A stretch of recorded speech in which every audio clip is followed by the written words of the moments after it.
how you offset seasonality. Everything has a season.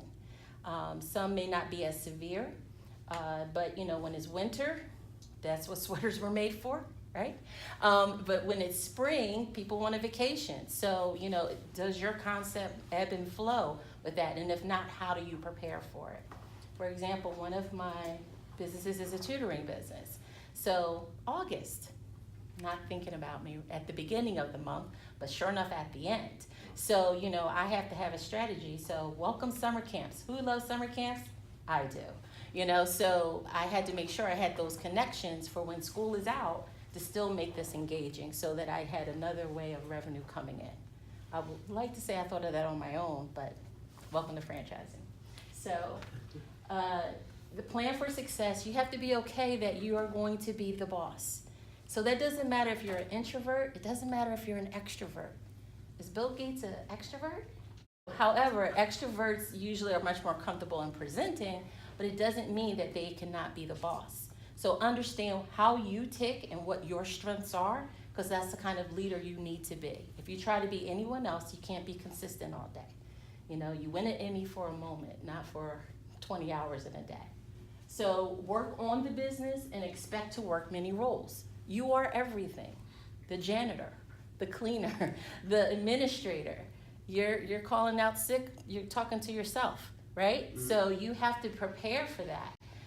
When I was ready to expand one of my businesses, I asked a fellow owner, I said, when do you know you need to bring staff on?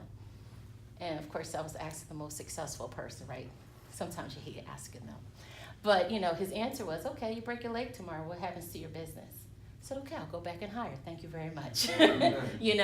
But I had to be smart on how I hired, so I had to make it so that they paid for themselves versus me just putting money out and no return. I had to do some homework to make sure I had expectations set up and ready to go. Plan for profit. Believe it or not, that is probably the most important bullet, and we'll get into that a little bit more of how you do your funding and all those type of things. But if you're not opening a nonprofit, you're for profit, and you need to be okay with that. You may have a passion for your concept that may almost be detrimental to how you need to set yourself up for success. You go into business, you need to be able to also pay yourself. So that should be part of your calculation when you're looking at what your upfront and ongoing costs should be. Especially if this is going to be how you pay for college when your child went someplace that she should have a doctorate degree but doesn't. But somehow the bill says she should, right? So I need to make sure I am planning that I can also pay myself. So those are some of the things that you have to put in your planning right up front so it's not overwhelming to you, and you can talk about your pricing with confidence because you did due diligence to figure out what that point should be. But at the end of the day, that should be a key factor, just like everything else, making sure you pay the rent and all those other kind of things are. Options for business. So I hit on them for really quick when I talked about the 3 options that you have, but you can start up from scratch. Who's thinking, are all you business owners right now? Yeah, no, thinking about it. Startups? Yeah, okay, yeah, good answer. You have options, right? And now I'm done. No. But these are, in buckets of the options that you have as a business owner. You can start from scratch, and that means from concept, putting your business plan together, trying to figure out how it works and how to market. All of that work is on you. Okay, so you really have to understand how it works and understand as the owner, you have to work on the business and not in the business. If you love children and you want to spend your whole day talking to children, let's go back to who's paying the bill? Are children paying the bill? Or the mommies that you need to talk to and engage with? So you need to be okay that you're not working on the actual core part of the business in order for you to be successful. I don't think I have to tell you the challenges for that. Franchising, what franchising is, and the only time you should invest in franchising is when you're paying that money back to a company so that you can just print when you want to. You can tell them what you need, and they can set you up for success right from the door opening so that you look like an established business from day one. franchises have a model that works, has been proven to be successful, so they've been able to market and spread it, and you're like the executive leader for your territory.